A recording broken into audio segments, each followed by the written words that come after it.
Hi YouTube, and welcome back to another Steve's Amateur Garage video. Today we're going to be working on my daily driver, the MG TF from 2002. As you know, if you've been following the latest videos, we've been doing some work on the MG to try and get rid of a annoying rattle sort of grinding sound coming from the back. Couldn't quite identify where it was coming from. We've changed the exhaust mounts, and a couple of other things, and it's not really made any difference. The sound has changed slightly, but the last thing we changed was the rear trailing arm bush that holds to the subframe, which is this. There's the replacement one that we're going to put on, and this is the old one that came off the driver's side. And as you can see, the plate that goes across there, which squashes between the trailing arm and this bush, basically has worn through the rubber on the top and then just been rubbing up against the top of that metal bracket there. You can see it all shiny, and as you took off from a junction it would just vibrate in a strange sort of sound, and you couldn't quite identify where it's coming from. That's because it was just sort of rattling around the frame and resonating round somewhere there, but that clearly was making a noise. I've changed that one to a second-hand one, and it's certainly halved the amount of noise that's coming from it, but clearly the other one is doing the same on the other side, and a good second-hand replacement, we should get rid of that noise altogether. So let's get changed, get the car up on the jacks, and give it a go. Okay, here we are underneath the MG, and there's been a slight development. That's the bracket, or the top bolt of the bracket that we're trying to, or I suspect is making the vibrating noise. And there's a couple of big bolts that hold it in place. I'm not sure you can remove that bracket simply by undoing it and sliding it down that gap there. According to the manual, you have to drop the frame, which is obviously quite a big job. But while I'm underneath here, and there might be a bit of a confession coming up now, obviously I was looking around, looking along the trailing arm, and last time out I replaced the drop links, and that bottom bolt was, should we say, it looked like I just sort of finger tight put it on into the nut, and there was a good 10 mil of thread showing. So basically it was nowhere near tightened up. Maybe I forgot to do it last time, or maybe it's worked its way loose over the last couple of months. If I'm being honest, I probably just got it finger tight and then forgot to tighten it up. But that potentially could have caused that rattly vibration noise.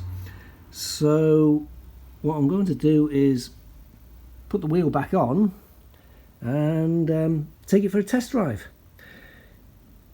That might cure the issue. It might not, in which case we'll be back on to trying to get that big bracket off. But it's worth a go. Here we are underneath the rear wheel arch of the MG TF. Progress has been made. We have removed the trailing arm, and you can see quite nicely what is effectively the bracket that screws to the frame or subframe, and right on the top of that bracket, the trailing arm big bolt goes through that hole there, and there's a rectangular plate that sits across the top here, and it should rest on what is effectively a thin piece of rubber that's around the top. And as you can see, that rubber over the past 20 years has detached itself, worn out, and effectively that metal plate then vibrates on the top here, and I'll show you the rectangular plate in a minute on the bottom of the trailing arm. But my thought is the rest of it looks good, solid. Really, I think all we need is like a rubber ring around the top, and that will, you know, that's all it does. It just prevents it from vibrating. If we have a look at the bottom of the trailing arm, which is here, you can see there where it's been all nice and shiny, it's been vibrating against the top of that bracket. So I don't like to use the word bodge, but I think if I put like a rubber polo around the top there, that bracket will squeeze it into place, and that's effectively doing the job of what that original rubber was doing. The only other option is, I don't think that bracket will come out. I don't think there's enough space behind here to undo these bolts and slide it out. I think it's, as the manual says, you have to drop the subframe, which is really quite a big job. Probably not going to be able to do it in a day. So my thought is, for now, let's put a rubber ring around there, put it all back together, see if it stops the vibration. Should do. Christmas is approaching. If I feel like I have got a few days spare where I can really attack these bolts, get the subframe dropped and replace the whole thing, then that will be my option. But for now, my thought is, and just go with the rubber ring, and let me know in the comments what you think about that. So here on the bench is the driver's side rear trailing arm bush that I removed from the car a few weeks ago. And as you can see, there's the little shiny bit where the rectangular plate was rubbing up against it, causing vibration. And you can see the same things happened. The rubber has just disintegrated after 20 years. And most of it's still in place, but this bit's gone. So my suggestion, some people would say botch, some people would say it's absolute genius, but only time will tell, is I've made out of sort of 4mm thick, fairly stiff rubber, which I had in the garage.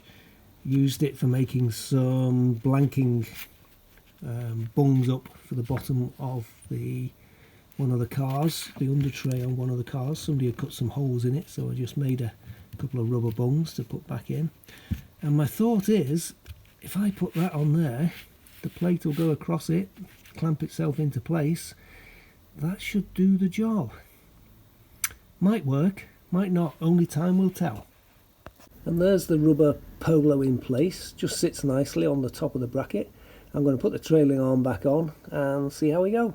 So there we have the trailing arm back on, and as always, when we're doing one job, quite often there's other jobs that we can do at the same time. And as we have the airbox out of the way, you can see part of the subframe there, which we don't normally see because it's usually hidden. It doesn't look too bad. It's got surface rust, but a little bit of wire brush, a little bit of cleaning up, and an application of some under seal, some wax oil, should just help prevent or slow down that deterioration. A little bit down there as well.